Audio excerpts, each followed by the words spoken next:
Hello friends, welcome to my YouTube channel. दोस्तों, आज अपन साइंस का मॉडल पेपर सेकंड कर रहे हैं फॉर सीईटी, आपकी सीईटी एग्ज़ाम के लिए। तो मॉडल पेपर सेकंड स्टार्ट कर रहे हैं। इसके पहले क्वेश्चन की ओर चलते हैं। मैं आपसे निवेदन करता हूं कि आप मेरे वीडियो को लाइक, शेयर और सब्सक्राइब कर लीजिए। चैनल को सब्सक्राइब कर लीजिए।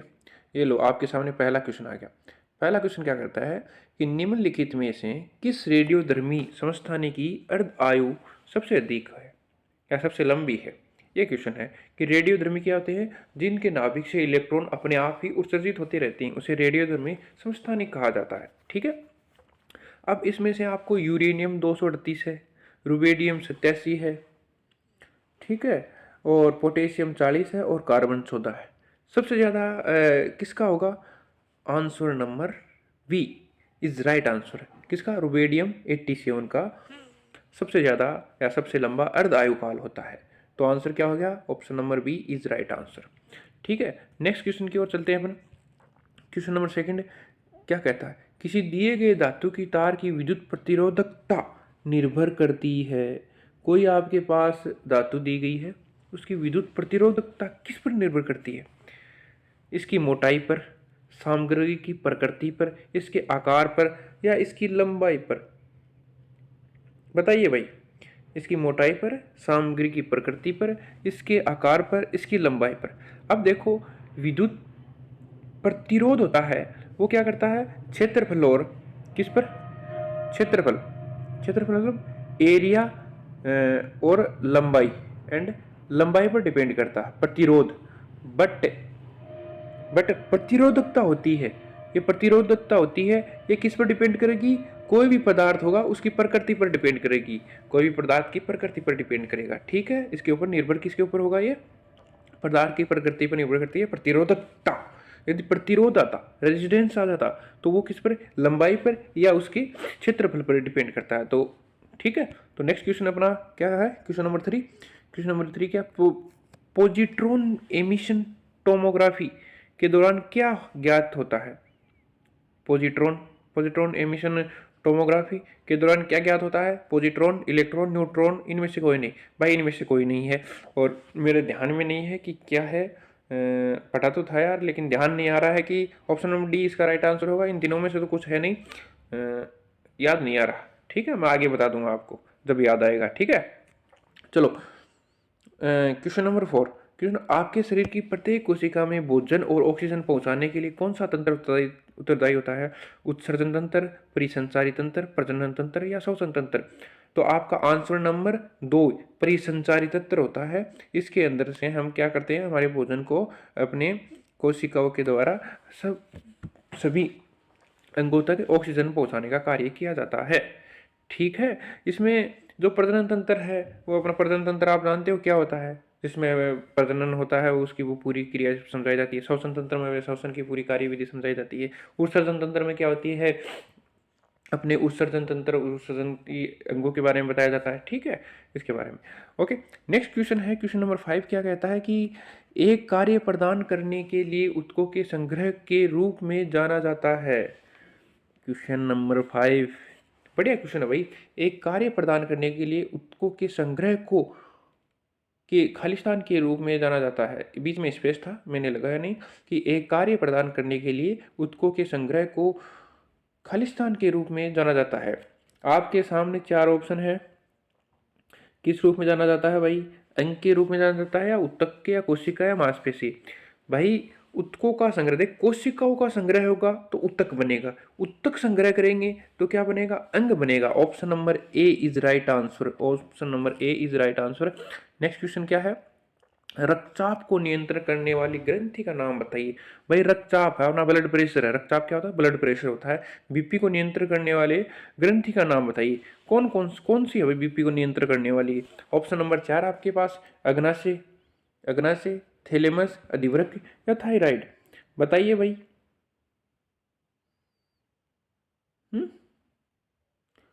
अग्नाशय, थैलेमस, अधिवृक्क या थायराइड? भाई option number C is right answer. Option number C is right answer. अधिवृक्क। अधिवृक्क कौन सी होती है? Adrenal gland. एड्रेनल ग्लैंड को अधिवृक्क ग्रंथि कहते हैं हिंदी में। ठीक है। ये ग्रंथि होती है हमारे गुर्दे के पास पाई जाती है। इसे करो मरो के नाम से भी जाना जाता है। इसे आपातकालीन ग्रंथि भी कहा जाता है। ठीक है, ये मतलब अचानक उत्सर्जित होती है। ठीक है, आपातकालीन ग्रंथि भी कहा जाता है और करो या मरो ग्रंथि भी कहा जाता है। तो अधिवर्ग ग्रंथि होती है। ओके, क्वेश्चन नंबर 7, बीपी को नियंत्रण करती है, याद रखना आप, मेन तो ये बात है। क्वेश्चन नंबर 7, क्वेश्चन नंबर 7 है विटामिन के का वैज्ञानिक नाम क्या है?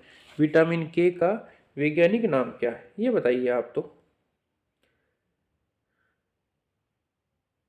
बताइए भाई, विटामिन के का वैज्ञानिक क्या नाम क्या है?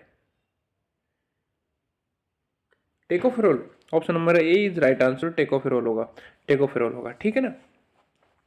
लेकिन एग्जाम में ऐसे नहीं आया था, एग्जाम में आया था विटामिन के 1। अब के 1 अपन ने मतलब आज पहली बार पढ़ रहा हूँ के 1 है, इसका वैज्ञानिक नाम क्या है? तो एग्जाम में माना था फोटोन हाइओन, फोटोन हाइओन माना था, फोटोन हाइओन माना था, एग्जाम में ये आया था। तो अपन को देखो क्या करना है, विटामिन के आगे 1 लगा हुआ था, के 1 लगा हुआ था ऐसे। ठीक है, ये आया हुआ था, वैज्ञानिक नाम क्या है इसका, के 1 का नाम क्या है? ठीक है, इसका नाम बताया था फोटोन हाइओन। ठीक है, ये रटना, अभी तक मैंने तो किसी किताब में पढ़ा नहीं है, लेकिन भाई आरएमएसएस बोर्ड ने ये माना तो हम तो यही करना पड़ेगा। ठीक है, नेक्स्ट क्वेश्चन, क्वेश्चन नंबर 7, क्या 7 हो गया, 8। क्वेश्चन नंबर 8 क्या कहता है कि क्रिएटिन यूरिया किस विटामिन की कमी के कारण, क्रिएटिन यूरिया किस विटामिन की कमी के कारण होता है? विटामिन ई, ए, डी, के। ऑप्शन नंबर 4 आपके सामने है कि क्रिएटिन यूरिया किस विटामिन की कमी के कारण होता है। Option number A is right answer कि विटामिन ई की कमी से क्या होता है, क्रिएटिन यूरिया किस विटामिन की कमी के कारण होता है। ये एक रोग है क्रिएटिन यूरिया, ये विटामिन ई की कमी से रोग होता है। विटामिन ए की कमी से कौन सा रोग होता है? रंतोंधी, रंतोंधी रोग क्या होता है, विटामिन ए की कमी से होता है। विटामिन डी की कमी से कौन सा होता है, और विटामिन के की कमी से, विटामिन के की कमी से कौन सा होता है? ठीक है, ये आप मेरे को बता दो, बताओ भाई।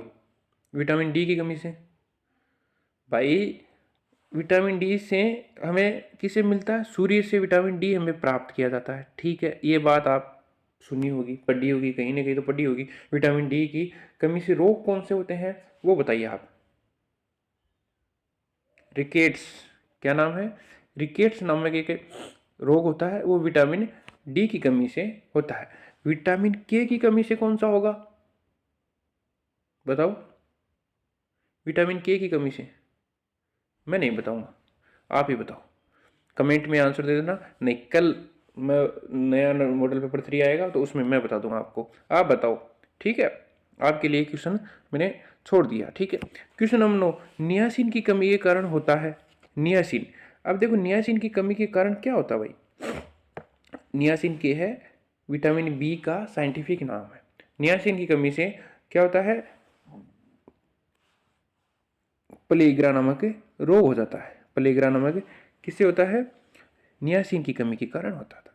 तो answer number A is right answer. ठीक है, अब है घातक रक्ताल्पता की, जो एनीमिया रोग होता है ना, एनीमिया, ठीक है, किसकी कमी के कारण होता है? ये देखो, हीमोग्लोबिन की कमी के कारण भी होता है, लोहे की कमी, हमारे शरीर में आयरन की कमी से या लोहा की कमी से भी ये रोग होता है।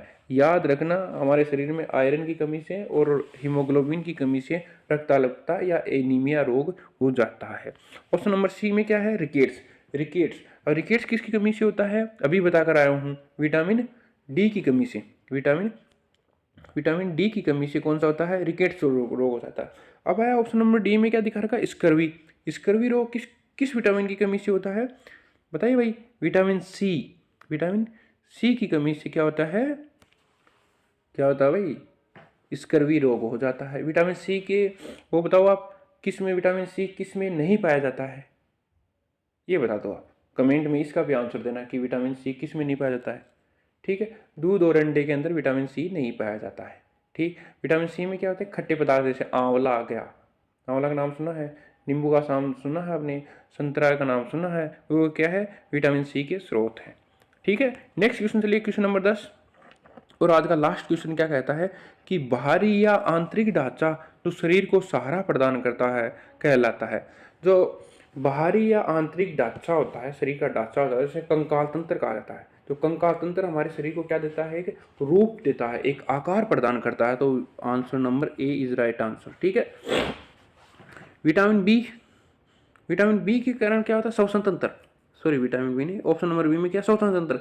श्वसन तंत्र पता है क्या होता है? जो अपने श्वास लेते हैं उसकी क्रिया क्या हो रहती है? श्वास सबसे पहले कहाँ पर जाता है, उसके बाद में आगे कहाँ पर जाता है? फेफड़ों में जाता है। फेफड़ों में हीमोग्लोबिन के साथ, ऑक्सीजन के साथ मिलकर ब्लड को क्या करता है? हमारे शरीर के हर अंग तक मिलाता है, उसके बाद हर अंग तक पहुंचाता है, और वहां से वापस ब्लड के साथ कार्बन डाइऑक्साइड होता है, तो हमारे फेफड़ों से होती हुई, हमारे नाक से होती हुई बाहर निकल जाती है। ठीक है। ये श्वसन तंत्र हो गया। तंत्रिका तंत्र, हमारे तंत्रिका तंत्र के बारे में बताया गया है। ठीक है। फिर है पाचन तंत्र, हमारी पाचन क्रिया विधि को बताया गया है इसके अंदर। ठीक है। आज की क्लास यहीं समाप्त होती है। नेक्स्ट क्लास के लिए कल आ जाएगी आपकी, इंतज़ार कीजिए। और वीडियो यदि आपको पसंद आया है तो लाइक, शेयर और सब्सक्राइब कर